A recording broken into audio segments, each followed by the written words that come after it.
For 7 years, I've lived as the villain in my daughter's eyes, the man who ruined her mother's life. But at last Christmas's dinner, when Emma looked at me with cold hatred and announced to everyone at the table why they shouldn't even be there, something inside me finally broke. They didn't know about the tape hidden in my basement. They didn't know about the diary. They didn't know that I'd been protecting my late wife's reputation at the cost of my relationship with my only child. I'm 67 years old with a failing heart, and I made a decision that night. Before I die, they would all hear the truth, every last word of it. What would you do if keeping a deathbed promise meant living as a monster in your child's eyes? How far would you go to preserve someone's memory, even as that memory destroys what you hold most dear? My story isn't just about betrayal and lies. It's about the price of truth, and whether forgiveness can come before it's too late. If you've ever had to choose between a painful truth and a comfortable lie, this story will break your heart and then put it back together. Follow this channel for more real-life stories that will change how you see family, loyalty, and love. Like this video and comment where you're watching from. I read every comment and would love to hear your thoughts. It was Christmas Eve, and I'd spent the entire day preparing.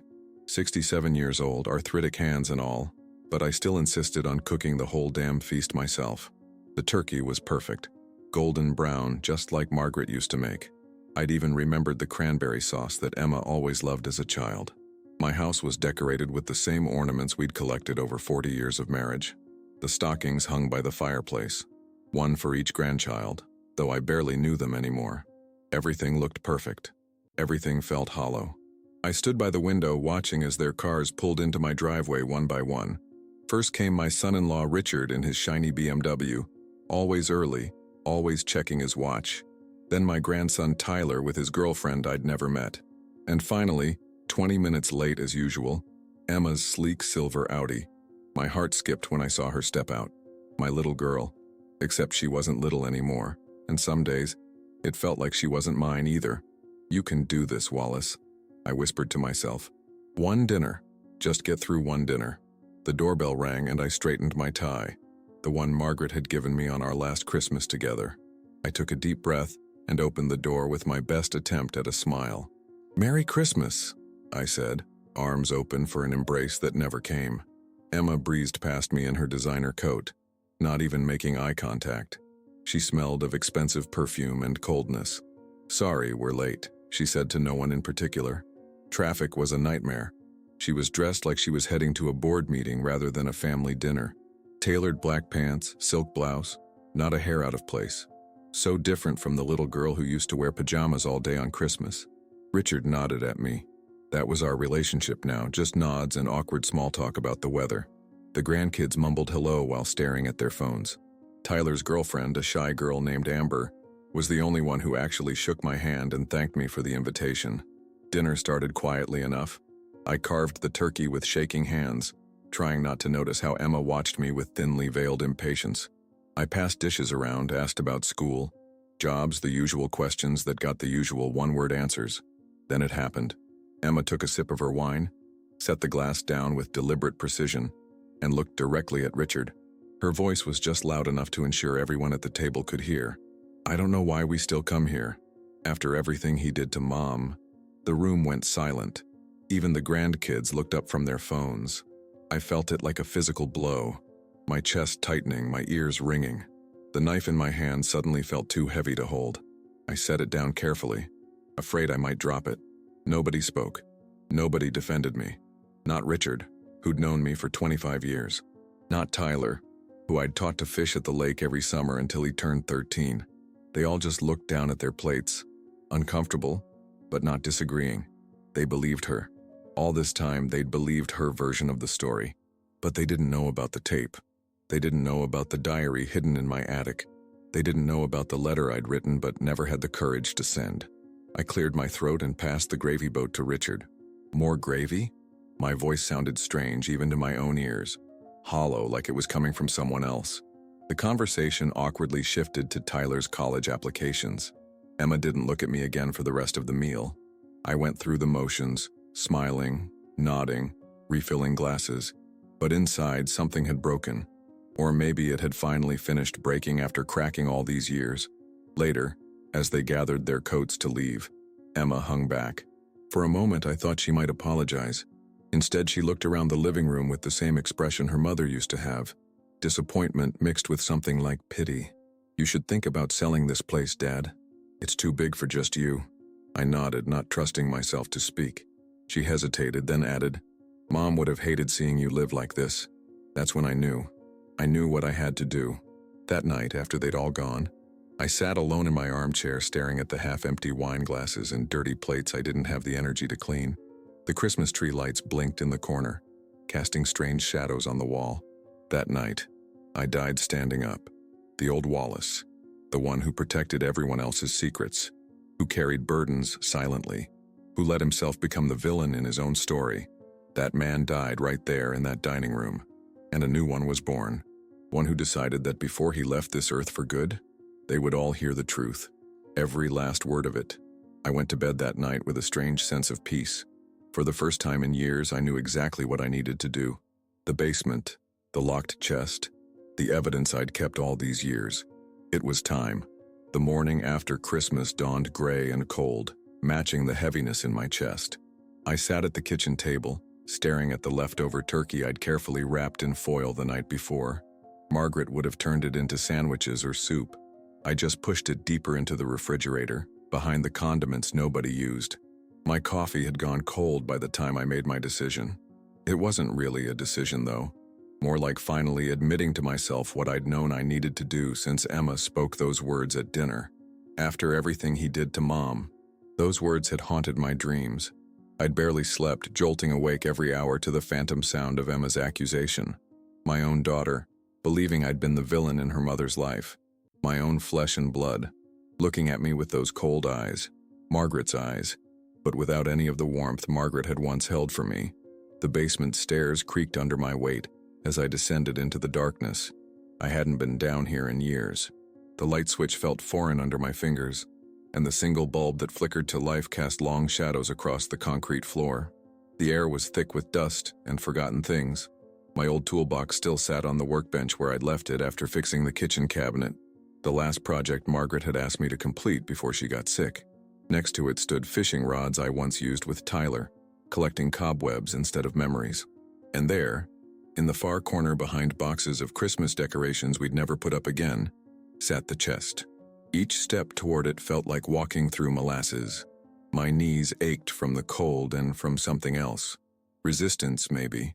Fear of disturbing what I'd buried so carefully.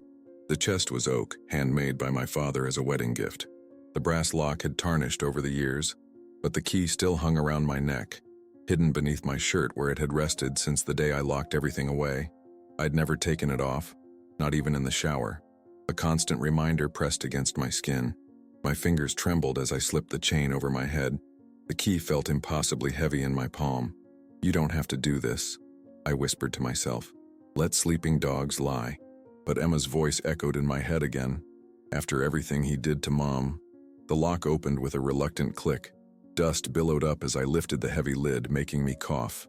The scent that escaped was like opening a time capsule. Margaret's perfume, faded but still recognizable, mixed with the musty smell of old paper and secrets. Everything was exactly as I'd left it 7 years ago. The cassette recorder sat nestled in one corner, its plastic casing yellowed with age. Beside it, wrapped carefully in a silk scarf Margaret had once worn to church, lay her diary. Burgundy leather with gold-edged pages, a Christmas gift from me the year before everything fell apart. And underneath both, in a manila envelope sealed with wax, the letter I'd written to Emma but never sent. 3 items that contained enough truth to shatter what was left of our family. I lifted the recorder first, surprised by how light it felt. Technology had marched on while this little device held its secrets in the darkness. I pressed the rewind button, listening to the mechanical whir that seemed obscenely loud in the basement's silence. When it clicked to a stop, my finger hovered over the play button. Did I really want to hear her voice again? After all these years? I pressed play. The tape hissed, and then, there she was, Margaret's voice, slightly slurred from the wine she'd been drinking that night, but unmistakable. "I need to tell you something, Wallace. I can't keep it inside anymore. It's eating me alive." I closed my eyes, transported back to that night in our bedroom. Margaret sitting on the edge of our bed, mascara streaking her cheeks, the recorder between us. Her idea, not mine. So there's no misunderstanding later, she'd said. They were young. They made me feel alive again. Her voice cracked on the recording. Michael from the bank, David from my yoga class, and Robert, Tyler's soccer coach. 3 different men in 5 years. I stopped the tape, unable to hear more. My hands were shaking so badly I nearly dropped the recorder. The familiar pain bloomed in my chest, not the sharp agony of fresh betrayal, but the dull, persistent ache of an old wound that had never properly healed. Next, I picked up the diary. I'd never read beyond the entry from June 15th, the day after she confessed. I couldn't bear it, but I knew what was in there. Her own words documenting her affairs, her growing resentment toward me, and most damning of all, her plan to leave me but take everything. The house, our savings, and Emma's love. Margaret died before she could execute that plan. Cancer took her quickly, just 3 months after her confession. And in those final days, as I sat by her hospital bed holding her hand, she'd begged me, "Don't tell Emma. Let her remember me as a good mother. Promise me, Wallace." And fool that I was, I'd promised. Now, sitting on the cold basement floor surrounded by the evidence of my wife's betrayal, I realized that in keeping my promise to Margaret, I'd allowed myself to become the villain in Emma's eyes. Somehow, over the years, Margaret had twisted the narrative. She'd told Emma something, what exactly I still didn't know, that made my daughter believe I had been the one who had ruined her mother's life. I carefully returned the items to the chest but didn't lock it. Instead, I carried the recorder upstairs with me. In my study, I found an old USB converter I'd bought years ago but never used. It was time to bring Margaret's confession into the digital age, because one way or another, before I followed my wife to the grave, Emma would know the truth. A week after Christmas, my phone rang at precisely 9:17 a.m.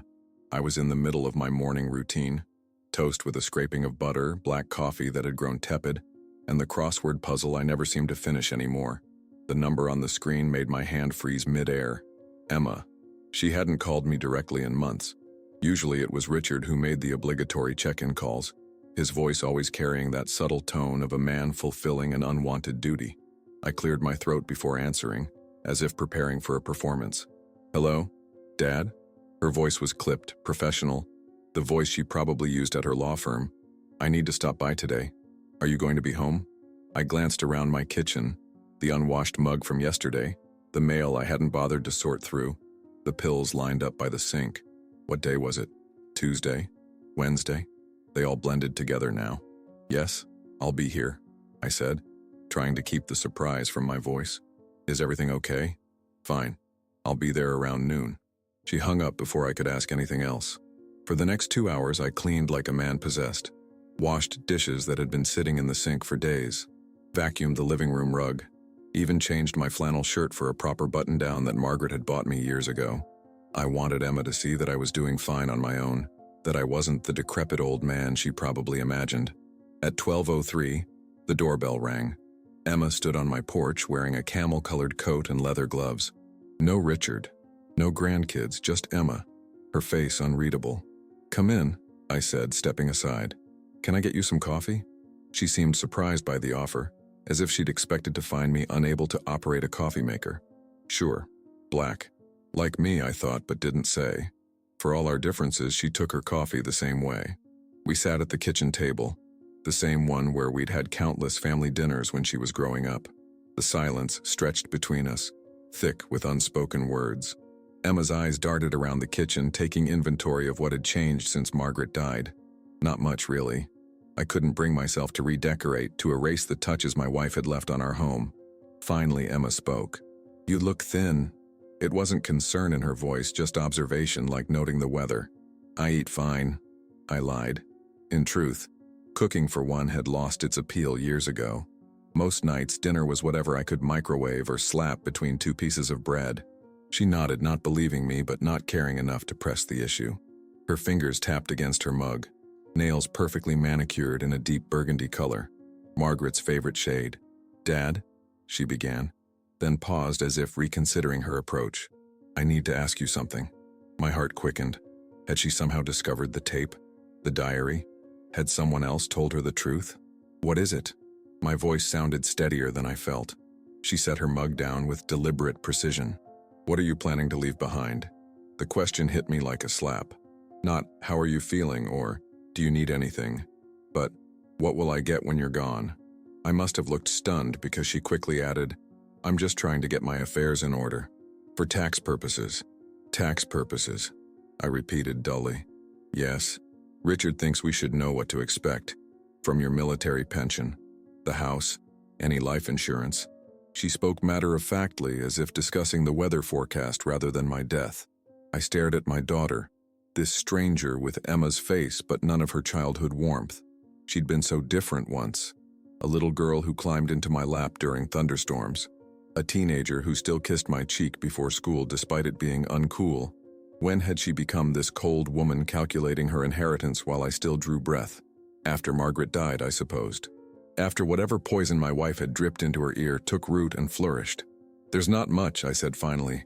The house. My old Buick. The military pension stops when I do. I didn't mention the small life insurance policy or the savings bonds I'd put aside for the grandkids' education. Let her be surprised by something, at least. Disappointment flickered across her face. She'd expected more. The military had paid well enough during my 30 years of service. But Margaret's medical bills had eaten through most of our savings. Emma didn't know that. She'd been too busy with her own life to ask about the financial toll of her mother's illness. I see. She took a sip of her coffee. And you're planning to stay here? Not considering a retirement community? Translation: when can I sell this house? I'm fine where I am, I said firmly. She frowned. Dad, be reasonable. This place is too big for you, the stairs, the yard work. I said I'm fine. We lapsed into silence again. Through the kitchen window, I could see the old oak tree where I'd built Emma a swing when she was 6. She'd squealed with delight the first time I pushed her, her little legs pumping as she soared higher and higher. Higher, Daddy. I want to touch the sky. Now she couldn't even look me in the eye. I'd like you to come for Christmas next year, I said suddenly. Emma blinked, caught off guard. What? Next Christmas, I want you to come. Just you. There's something I need to give you. Suspicion clouded her features. What kind of something? An inheritance, I said, the word tasting bitter on my tongue, but not the kind you're asking about today. She studied me, trying to decode my meaning. Dad, with your health issues, who knows if I'll make it to next Christmas? I finished for her. The bluntness of my words made her flinch. Good. At least she still had some capacity for shame. I'll be here. Will you? After a long moment, she nodded. Fine. Next Christmas. As she stood to leave, I noticed for the first time the gray threading through her blonde hair. When had that happened? My little girl was aging too, the years slipping by while we remained strangers. Emma, I called as she reached the door. She paused, but didn't turn. I've always loved you, even when you stopped believing that. Her shoulders stiffened. Without responding, she walked out the door, closing it gently behind her. I sat alone in my kitchen for a long time after she left, staring at her half-empty coffee mug. She hadn't even bothered to finish it. 1 year, I thought to myself. 1 year to prepare the truth for her. 1 year to gather my courage. 1 year to decide if revealing Margaret's betrayal would heal the rift between us or destroy what little relationship we had left.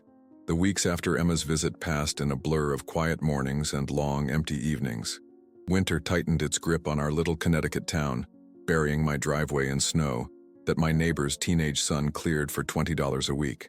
I'd once prided myself on handling my own snow removal well into my 60s, but last winter's mild heart attack had put an end to that particular stubbornness. One particularly cold February morning, I sat at my kitchen table with a legal pad, a cup of coffee, and a determination that had eluded me for years. Today was the day I would write my will. Not the formal, lawyer-drafted document that Emma probably expected, but something more personal, more honest. My hand trembled slightly as I wrote the date at the top of the page. The doctor had increased my medication after my last checkup, and the tremors were getting worse. My handwriting, once military precise, now wandered across the page like a drunk finding his way home. But it was still legible, still mine. Last will and testament of Wallace James Harrington, I wrote, the blue ink seeping into the yellow paper. I paused, pen hovering over the page. How do you distill 67 years of life into a few paragraphs? How do you divide not just possessions but truths? Outside, A cardinal landed on the bird feeder Margaret had installed years ago, a flash of brilliant red against the white snow. She'd loved watching the birds, keeping a little notebook where she recorded each species that visited our yard. After she died, I'd continued filling the feeder, more out of habit than interest. Now I found myself wondering if the birds missed her too. I turned back to the blank page. To my daughter, Emma Louise Harrington Bennett, I leave the following. The house, of course. The Buick she'd never drive. My military medals she'd probably toss in a drawer. The small life insurance policy that would barely cover my funeral expenses. But material possessions weren't what this was really about. I set down my pen and walked to the basement, returning with the items I'd retrieved from the chest. Margaret's diary, now carefully transferred to a fresh envelope, a USB drive containing the digitized recording of my wife's confession, and a letter I hadn't written yet, the hardest one of all. Back at the table, I continued writing. Along with these material possessions, I leave you 3 items of personal significance contained in the envelope marked, "The truth about your mother." I ask that you review these items privately and with an open heart. My hand cramped and I flexed my fingers, watching the veins and tendons shift beneath papery skin. These same hands had once cradled Emma as a newborn, taught her to ride a bicycle, clapped proudly at her high school graduation. Now they could barely hold a pen steady enough to write her a proper goodbye. I continued working through the morning, occasionally pausing to rest my hand or refill my coffee. By noon, the will itself was complete, simple, straightforward, handwritten on 3 pages that I signed and dated. No witnesses, no notary. Emma's lawyer husband would probably have a field day with its legal insufficiencies, but that hardly mattered. The house and car would transfer to her regardless. The letter was the harder part. I started and stopped a dozen times, crumpling each attempt and adding to the growing pile by my feet. Too angry, too defensive, too pleading. Finding the right tone seemed impossible. How do you tell your only child that her beloved mother was not the saint she believed? That the woman Emma had placed on a pedestal had feet of the most fragile clay? The afternoon light was fading when I finally found the words. Not perfect, but honest. I wrote steadily now, my hand surprisingly firm as truth flowed through the pen. My dearest Emma, by the time you read this, I will be gone. I've carried these truths alone for too long, protecting you from them at the cost of our relationship. Now, I leave the choice to you, to know the complete truth about your mother, or to keep your memories of her intact. The diary is Margaret's own. The recording, her voice. I've never shared these with anyone, honoring her dying wish to preserve her image in your eyes. But in doing so, I allowed myself to become the villain of our family story. I don't know what she told you about our marriage or its end. I only know that somewhere along the way you came to believe I had wronged her deeply. The truth is more complicated and far more painful. Your mother stopped loving me long before she became ill. Perhaps I was too devoted to my military career, too often deployed when you were young. Perhaps I was simply not the man she needed as she aged. Whatever the reason, she sought comfort elsewhere. Not once in a moment of weakness, but repeatedly, with calculation. I forgave her. I stayed with her through her illness. I kept her secrets. And when she died, I let her take my good name with her rather than tarnish her memory in your eyes. I don't tell you this to hurt you or to have you think less of Margaret. She was still your mother and she loved you fiercely. But I can no longer bear the weight of being hated for crimes I never committed. You once looked at me with love. My greatest regret is that I may never see that look again, but I had to try one last time to be seen for who I truly am. All my love, always, Dad. I read it over once, twice, a third time. Each word felt like ripping off a bandage that had been in place for years, exposing the wound beneath to fresh air. Painful, but necessary for healing. I folded the letter carefully and slipped it into an envelope, then gathered all 3 items, the diary, the USB drive, and my letter, into a larger manila envelope. On the front I wrote simply, "For Emma, the inheritance that matters." Outside, snow began to fall again, adding another layer to the white blanket covering my yard. The cardinal had long since flown away. I sealed the envelope with shaking fingers, then tucked it into the drawer of my desk where my important papers lived. Almost a year until next Christmas. Almost a year to live with my decision. I prayed I would have the courage to follow through when the time came. And I prayed, perhaps foolishly, that somewhere in Emma's heart there might still be room for forgiveness. The next Christmas arrived with a snowstorm that painted Connecticut white and silent. I'd spent the week preparing despite my doctor's warnings to take it easy. My heart wasn't what it used to be. The medication dosage had doubled since summer, but some things were worth the risk. I'd cleaned every corner of the house, decorated a modest tree with the ornaments Margaret and I had collected over decades, and prepared a dinner that would feed 6, though only 2 places were set at the table. Hope is a funny thing when you're my age. It hurts more than despair sometimes. At precisely 5 p.m., headlights swept across my living room wall. My heart stuttered, not from my condition but from nervousness. She came. Emma actually came. I smoothed down my shirt, a new one I'd ordered online with my neighbor's help, and checked my reflection in the hallway mirror. The man staring back looked older than I remembered, with deep lines carved into his face and eyes that had seen too much sorrow. But I'd made an effort. Hair combed neatly, freshly shaved, even a spritz of the cologne Margaret had given me on our last anniversary together. The doorbell rang, its chime echoing through the quiet house. I took a deep breath and opened the door. Emma stood on the porch, snowflakes melting in her hair. She wore a red wool coat and carried a small, wrapped package, an unexpected gesture that made my throat tighten. Behind her, the driveway was empty except for her car. "You came alone," I said, unable to hide my surprise. "You asked me to." Her voice wasn't warm, but it lacked the sharp edge I'd grown accustomed to.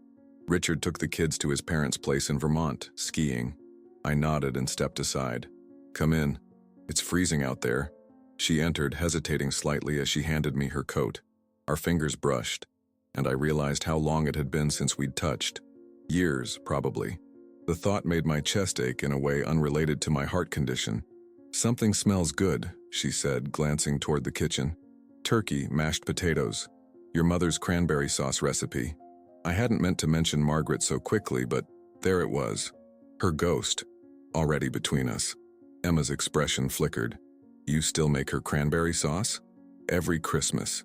I didn't add that I usually ended up throwing most of it away. Some traditions were worth maintaining, even if only for memories.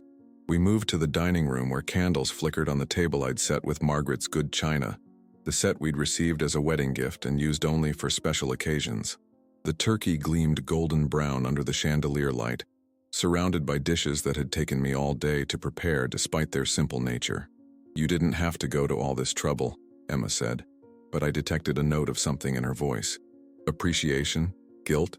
I couldn't tell anymore. "It's Christmas," I replied simply. "And you're my daughter." We sat across from each other, the width of the table between us feeling like an ocean. I carved the turkey with hands that trembled slightly, serving Emma first as I'd always done. We ate in silence, broken only by the occasional comment about the food or the weather. Safe topics. Nothing about last Christmas. Nothing about her mother. The elephant in the room grew larger with each passing minute. Finally, as we finished our meal, Emma set down her fork and looked directly at me. "You said you had something to give me. An inheritance." The moment had arrived sooner than I'd anticipated. I'd imagined we might ease into it after dinner, perhaps over coffee. But Emma had always been direct, like her mother in that way. "Yes." My mouth felt suddenly dry. I took a sip of water to steady myself. "It's not what you think. Not money or property." "Then what?" A hint of impatience crept into her voice. I rose slowly from my chair, my joints protesting the movement.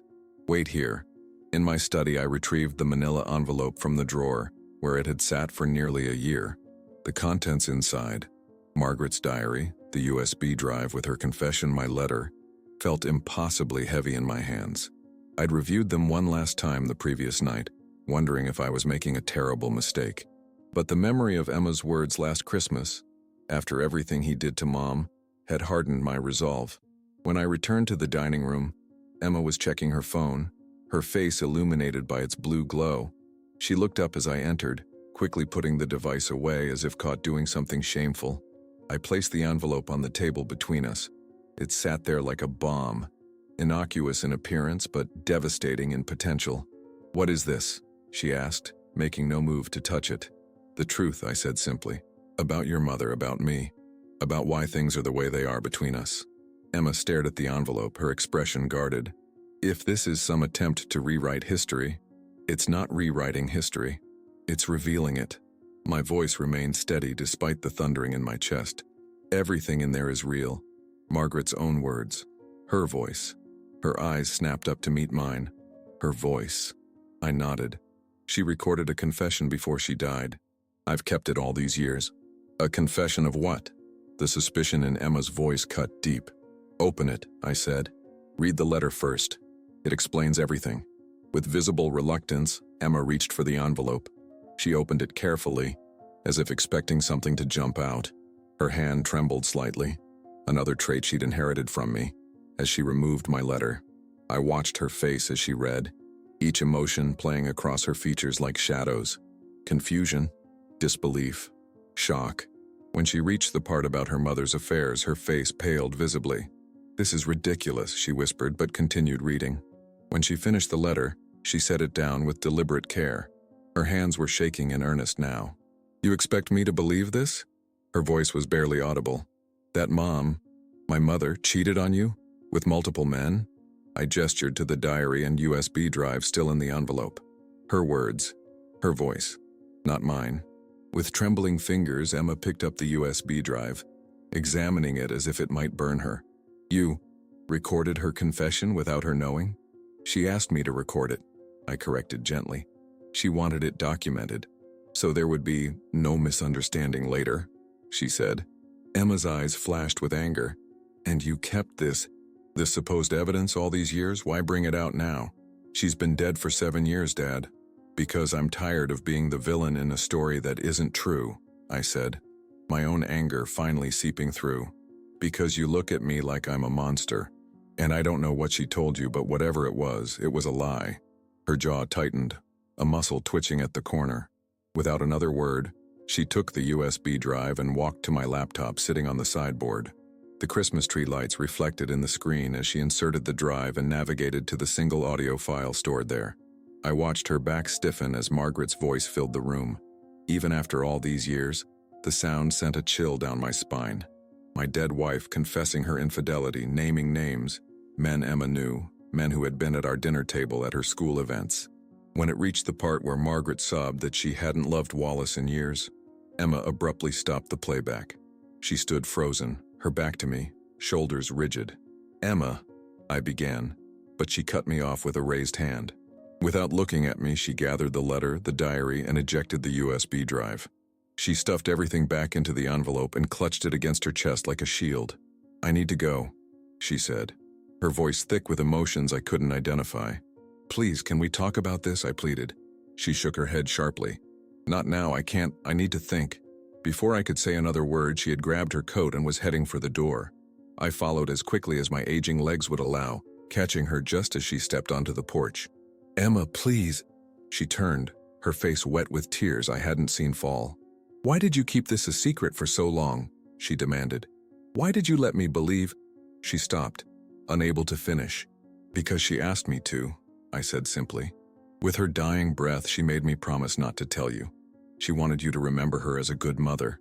"And you're breaking that promise now?" Her voice cracked. I nodded slowly. "Because I'd rather have you hate me for telling the truth than love me for maintaining a lie." Emma stared at me for a long moment, her expression unreadable through her tears. Then, without another word, she turned and walked to her car, the envelope still clutched against her chest. I stood in the doorway, watching her taillights disappear into the swirling snow, wondering if I'd just made the biggest mistake of my life. Days turned into weeks with no word from Emma. I checked my phone obsessively, jumping at every ring, but it was never her. The Christmas decorations remained up well into January, not from laziness but from a superstitious fear that taking them down would somehow erase the last time I'd seen my daughter. The turkey leftovers spoiled in the refrigerator before I could bring myself to throw them away. Each time I opened the door, the foil-wrapped plates reminded me of Emma's abrupt departure, of the tears streaming down her face as she clutched the envelope containing her mother's secrets. Eventually, the smell forced me to dispose of everything, including the cranberry sauce I'd made from Margaret's recipe. January brought bitter cold and early darkness. I developed a routine of sitting by the front window each evening around the time Emma had left, staring out at the empty street as if I could summon her car through sheer force of will. Sometimes I dozed off there, waking with a stiff neck and the disorienting sensation of lost time. By February, I'd stopped expecting her to call. The revelation had been too much, the betrayal too deep. Not just her mother's infidelity, but my years of silence. In trying to preserve Emma's relationship with her mother's memory, I'd sacrificed my own relationship with my daughter, perhaps irreparably. I spent New Year's Eve alone, watching the ball drop in Times Square on my ancient television, while the neighborhood erupted in distant cheers and fireworks. I raised a glass of Margaret's favorite whiskey, a bottle I'd kept untouched since her death, and made a silent toast to truth and its consequences. "Happy New Year, Margaret," I whispered to the empty room. I finally told her. "Are you happy now, wherever you are?" No answer came, of course, just the ticking of the grandfather clock in the hallway, another inheritance from a previous generation, marking time with relentless precision. My health began to deteriorate more rapidly after Emma's departure. Maybe it was the stress, or maybe just the natural progression of a heart weakened by decades of military service and personal heartbreak. My doctor frowned during my February checkup, his fingers cool against my wrist as he checked my pulse. "Your blood pressure is concerning, Wallace," he said, making notes in my file. "And your heart rate is irregular. I'm going to adjust your medication again, but I want you on complete rest. No shoveling snow, no strenuous housework. Can someone help you with these things?" I thought of my neighbors, kind but busy with their own lives, of the grandchildren I barely knew, of Emma. "Yes," I lied. "I have help." The doctor looked skeptical but didn't press. He'd been treating me long enough to know I was stubborn about maintaining my independence. Instead, he wrote out new prescriptions and scheduled another appointment for the following month. "Call immediately if you experience chest pain, shortness of breath, or unusual fatigue," he warned as I was leaving. "Don't wait and hope it passes. At your age, with your history, every minute counts." I nodded, tucking the prescriptions into my coat pocket alongside the grocery list I'd made that morning. The list included items I didn't need and excluded ones I did, a sign of the forgetfulness that had been creeping in lately. Another indignity of aging alone. The pharmacy was crowded with people seeking relief from winter colds and flu. I waited patiently, watching young mothers wrangle energetic children, teenagers slouched against walls staring at phones, elderly couples supporting each other as they navigated the narrow aisles. I felt simultaneously part of this human tapestry and completely separate from it, an observer rather than a participant in life's ongoing story. When I finally returned home, the house felt colder and emptier than when I'd left it. I set my new medications on the kitchen counter and made a cup of tea, carrying it to my favorite chair by the window. The snow had started again, fat flakes swirling in the early twilight. I wondered if it was snowing in Vermont, where Emma's children were learning to ski with their other grandfather, a man who probably saw them regularly, who featured in their lives as more than an awkward obligation at holidays. That night, I dreamed of Margaret. Not the Margaret of our later years, sick and bitter and full of secrets, but the young woman I'd fallen in love with. She wore the blue dress from our first date, her dark hair loose around her shoulders, and she was laughing at something I'd said. In the dream, I knew I was dreaming, knew that the real Margaret was long gone, but I still reached for her hand. "Why did you lie to her about me?" I asked the phantom of my wife. Dream Margaret's smile faded. "Because I couldn't bear for her to see me as I really was, and it was better for her to see me as the villain." She looked away, her form beginning to dissolve like mist. I was selfish, even at the end. I woke with tears on my face and an ache in my chest that had nothing to do with my heart condition. The clock read 3:17 a.m., that hollow hour when regrets feel most vivid and hope seems furthest away. Unable to return to sleep, I made my way to my small home office where I kept important papers. The desk drawer contained insurance policies, military records, the deed to the house, and a fresh envelope I hadn't opened in weeks. Taking it out, I settled into the desk chair and switched on the lamp. The envelope contained another letter to Emma, one I'd written after Christmas but never sent. A contingency plan, a final attempt at connection should I die before we could reconcile. My handwriting looked foreign to me now, as if written by another man in another life. "My dearest Emma," it began, just like the previous letter. But where that one had been an explanation, this was a goodbye, a release from obligation, a final blessing. I read it through once, twice, considering whether to mail it or wait. In the end, I sealed it in a fresh envelope and addressed it, but left it on my desk rather than taking it to the mailbox. Not yet. There was still time. The rest of February passed in a blur of doctor's appointments, medication adjustments, and long naps that left me disoriented rather than refreshed. March arrived with a brief warm spell that melted the snowbanks along my driveway, revealing the muddy, dormant lawn beneath. I ventured outside one afternoon, walking slowly to the mailbox at the end of the drive, leaning heavily on my cane. The mail was the usual assortment of bills, advertisements, and a card from my military buddy Jack, who now lived in Arizona. Nothing from Emma. I'd known there wouldn't be, but disappointment still stung sharp and fresh. As I turned to go back inside, a car slowed on the street. For one heart-stopping moment, I thought it was Emma's sleek Audi, but it was just a neighbor, raising a hand in casual greeting as they passed. I waved back, forcing a smile, then made my slow way back to the house that felt less like home with each passing day. That night, I added one final line to the letter on my desk. If one day you understand, come find me. Even if it's just to tell me you heard the truth. But deep in my heart I knew she would only understand when it was too late for both of us. March arrived with the tentative promise of spring, though Connecticut winters rarely surrender easily. The morning was crisp but not bitter, with weak sunlight filtering through my kitchen window as I measured coffee grounds into the filter. My hands shook more these days, a combination of age, medication, and the strange hollowness that had settled in my chest since Christmas. The doctor had called yesterday with my latest test results. His voice had been carefully neutral, but I'd served in the military long enough to recognize bad news delivered in measured tones. My heart was failing faster than expected. The new medication wasn't working as well as hoped. He wanted me to consider options, by which he meant assisted living or moving in with family. I'd thanked him politely and promised to think it over, knowing full well I had no intention of leaving my home.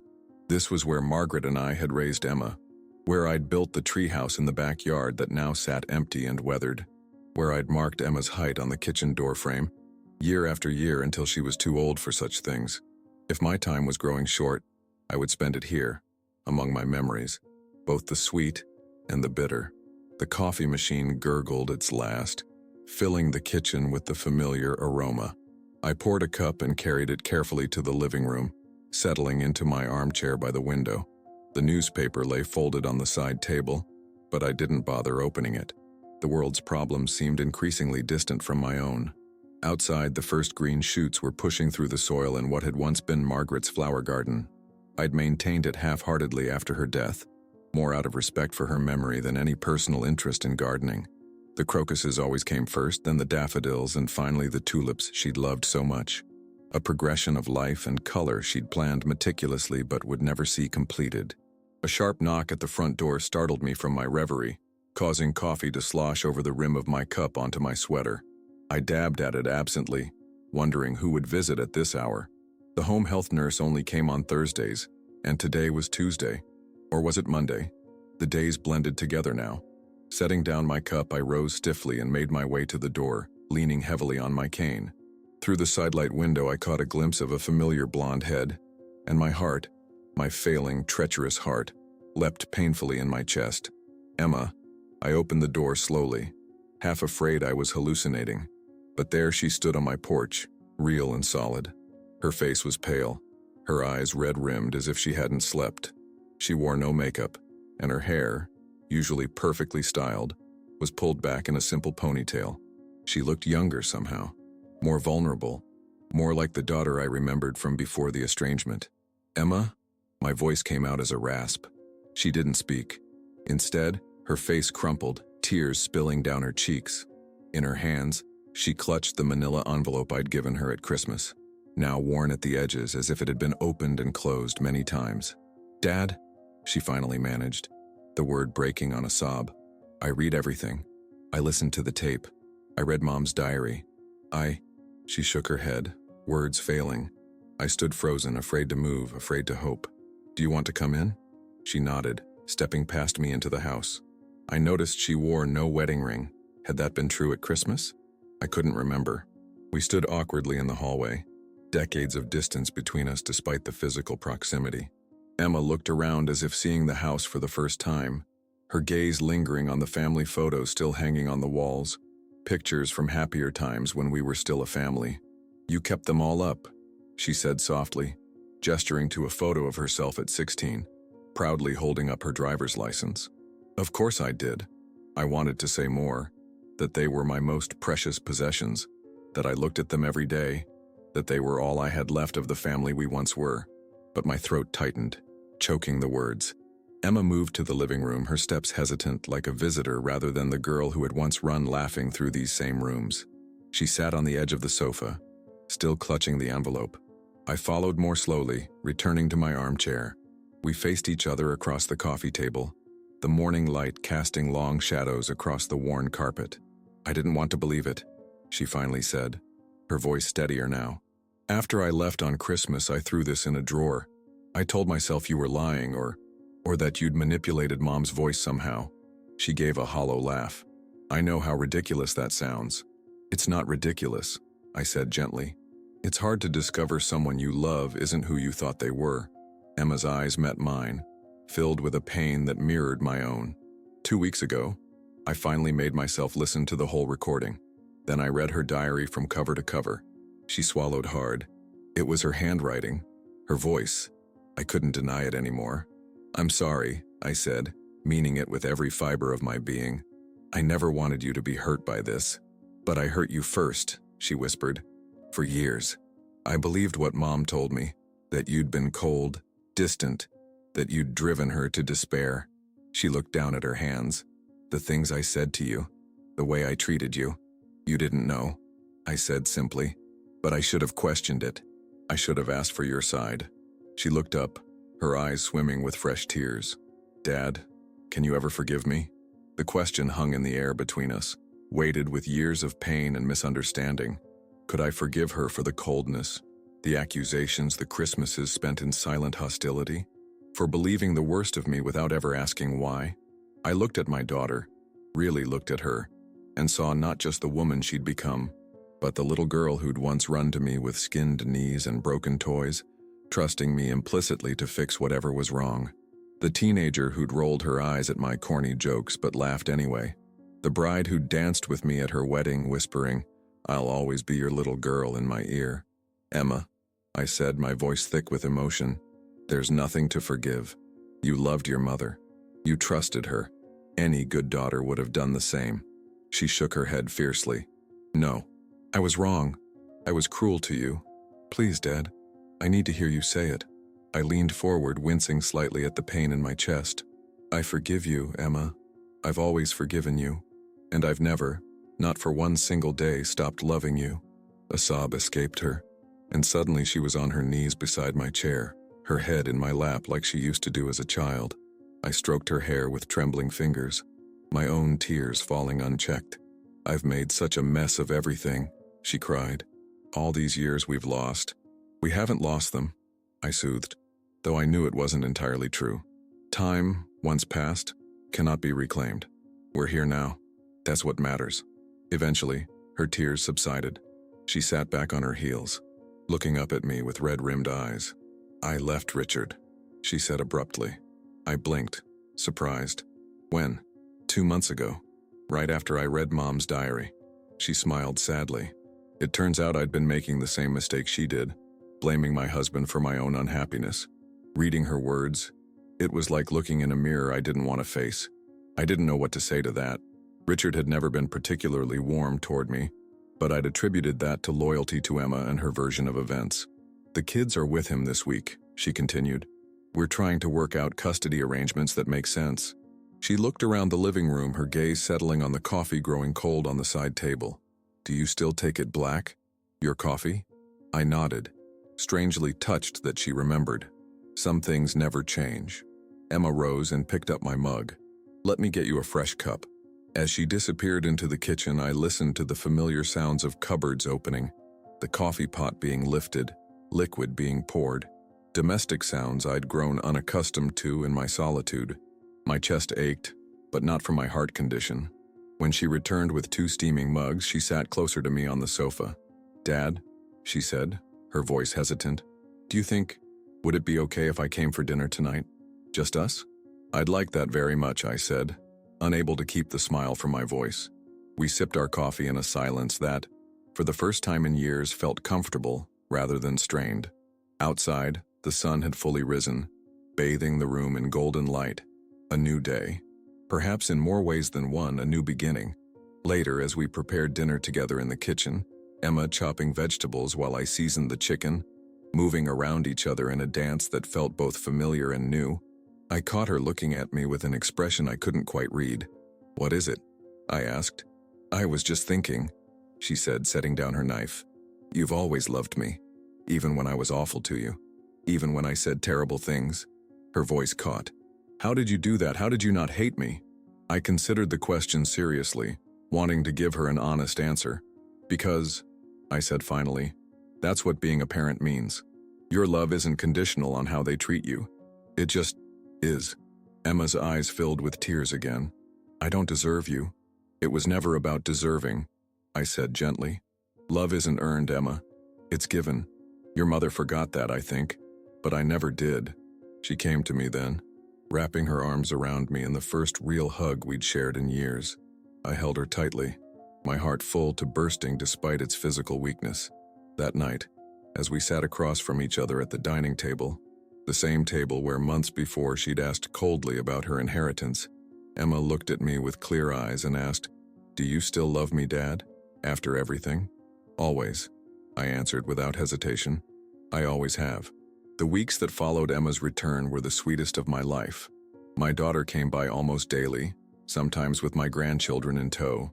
Tyler, now 17 and nearly a man, looked at me with new eyes, curious, assessing, as if trying to reconcile the grandfather he'd been told about with the one who taught him to bait a fishing hook all those summers ago. Little Sophia, just 12, had fewer preconceptions to overcome and simply embraced me with the uncomplicated affection of childhood. Emma moved back into town, renting a small apartment just 10 minutes from my house. She'd taken a leave of absence from her law firm. To sort things out, she said, though I suspected it had more to do with wanting to spend time with me. I didn't press her on it. At my age, you learn to accept gifts without questioning their wrapping. We settled into a gentle routine. Coffee together in the mornings when she didn't have the children. Dinners where we rediscovered each other's company. Long conversations that stretched into the night, filling in the missing years. Sometimes we spoke of Margaret, carefully at first, then with increasing honesty. Emma had questions I couldn't always answer. Why had her mother lied? Had she ever truly loved either of us? I could only offer my own incomplete understanding. "Your mother was complicated," I told Emma one evening as we sat on the porch watching the spring twilight deepen. "She wanted to be loved more than she wanted to love, and when people didn't love her exactly as she needed, she looked elsewhere." "But you did love her," Emma said, her voice small. "I remember how you were with her, always bringing her little gifts, writing her notes." I nodded, watching a cardinal settle on the bird feeder, a flash of brilliant red against the darkening sky. I did love her, but it wasn't the kind of love she wanted. She needed constant excitement, admiration. I was steady, reliable. I smiled ruefully. "Boring, I suppose." "You're not boring, Dad," Emma protested. To her, I was. I reached for Emma's hand, squeezing it gently. "But that's not on either of us. Some people are looking for a lighthouse, others for fireworks. Your mother wanted fireworks. I was built to be a lighthouse." Emma's eyes filled with tears. "I wish I'd known. I wish I'd understood." "You understand now," I said simply. "That's enough." By early May, my health began to deteriorate more rapidly. The doctor's visits increased, as did the medications that lined my bathroom counter. Emma noticed, of course, the way I struggled for breath after climbing the stairs, how I'd stop mid-sentence when pain squeezed my chest. "You need to see a specialist," she insisted one morning after finding me sitting on the edge of my bed, trying to catch my breath. "A cardiologist in the city. I'll make the appointment." I didn't argue. Not because I thought it would help, I'd made my peace with my failing heart, but because it eased her worry. The specialist confirmed what I already knew. My heart was giving out. There were procedures, possibilities, experimental treatments. I listened politely and declined them all. "Dad, please," Emma begged when we were alone in the car afterward. "At least consider the valve replacement." "Doctor Patel said it could give you years." I covered her hand with mine. "Emma, honey, I'm 68 years old. I've lived a full life. More importantly, I've made my peace with your mother. with the past, and most precious of all, with you. I smiled at her. The last few months have been a gift I never expected. I'm ready for whatever comes next. She cried then, pulling the car over to the side of the road and sobbing against the steering wheel. I held her as best I could with the console between us, stroking her hair as I had when she was small. It's not fair, she kept saying. We just found each other again. Life rarely gives us exactly what we want, I told her. But sometimes, if we're very lucky, it gives us exactly what we need, right when we need it most. 2 weeks later, on a perfect June morning, I woke feeling strangely light. The birds were singing outside my window and sunlight streamed across my bedspread in golden bars. I knew with a certainty that defied explanation that this would be my last day. I didn't call Emma right away. Instead, I dressed carefully in my best shirt. The blue one she'd said brought out my eyes and made my way downstairs. In my study, I took out a fresh sheet of paper and began to write. Not a will or a legal document, but something far more important, a final letter to my daughter. When it was finished, I placed it in a folder labeled simply, "The Real Inheritance," and set it on my desk where it couldn't be missed. Only then did I call Emma. "Can you come over?" I asked, keeping my voice casual. "I found some old photo albums I thought you might like to look through." She arrived an hour later, bringing bagels and coffee from the shop downtown. I watched her move around my kitchen, setting out plates, chattering about Sophia's upcoming dance recital. She'd regained some of the lightness I remembered from her youth, before Margaret's illness, before the lies, before the years of estrangement. We spent the morning going through old photographs, Emma as a toddler on my shoulders at the state fair, Margaret and I on our honeymoon in Niagara Falls, Emma's high school graduation with all three of us smiling, unaware of the fractures already forming beneath the surface of our family. "You were a good father," Emma said softly, touching a photo of me teaching her to ride a bicycle. "I'm sorry I forgot that for so long." "You're remembering now," I said. "That's what matters." By afternoon, a strange exhaustion began to settle over me. Emma noticed she'd become attuned to my rhythms again and insisted I lie down on the sofa while she made lunch. I didn't argue. From my position on the couch, I could watch her in the kitchen, humming as she assembled sandwiches. The sight filled me with a profound peace.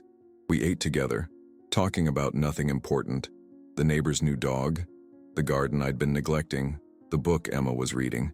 Simple, everyday conversations that were precious precisely because of their ordinariness. This was what I'd missed most during our years apart. Not the big moments, but the small ones. The gentle current of daily life shared with someone you love. As evening approached, Emma prepared to leave. The children were coming back from Richard's and she needed to get dinner started. I walked her to the door, moving more slowly than usual. At the threshold, she turned and embraced me, holding on a beat longer than normal. Perhaps she sensed something. Perhaps daughters always know on some level when they're saying a final goodbye to their fathers. "I love you, Dad," she said, her eyes searching mine. "I love you too, Emma. More than you'll ever know." I cupped her cheek in my palm, memorizing the feel of her skin, the exact shade of her eyes. Margaret's eyes, but warmer, kinder. "You've made me very happy these past few months."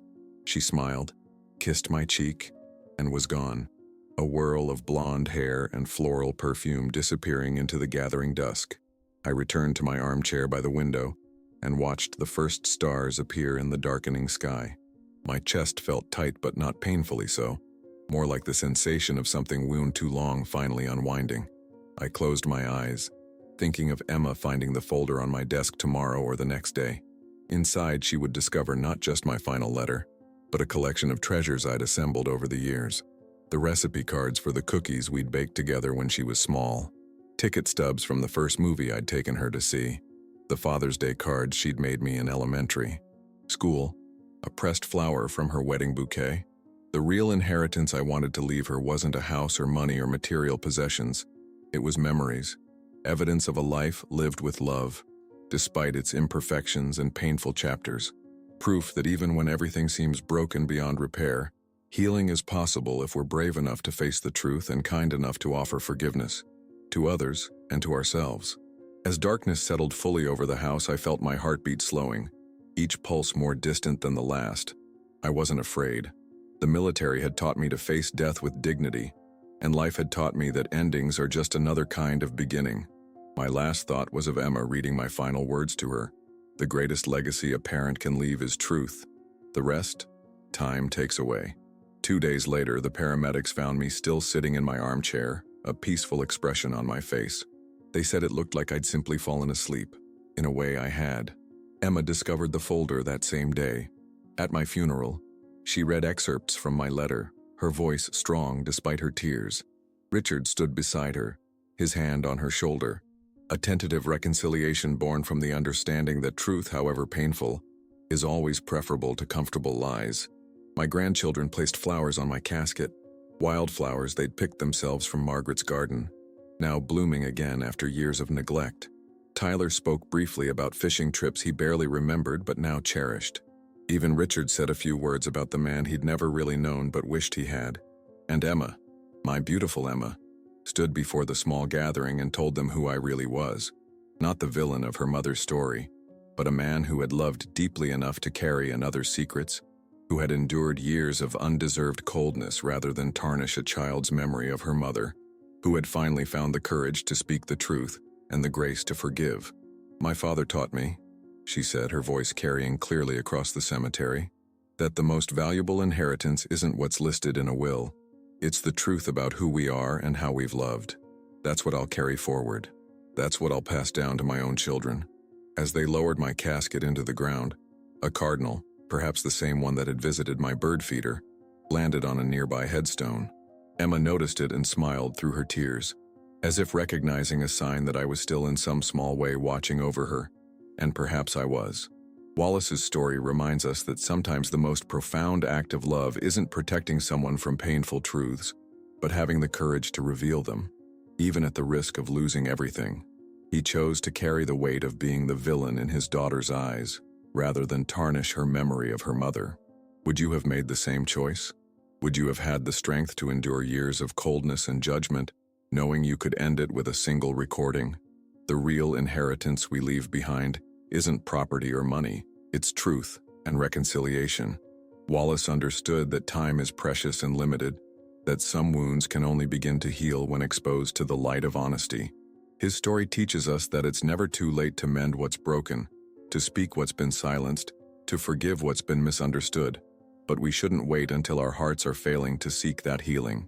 The time for truth is always now. If this story touched your heart, please share it with someone who might need to hear it. Sometimes we all need a reminder that beneath family secrets and long-held grudges, love still waits patiently for truth to set it free.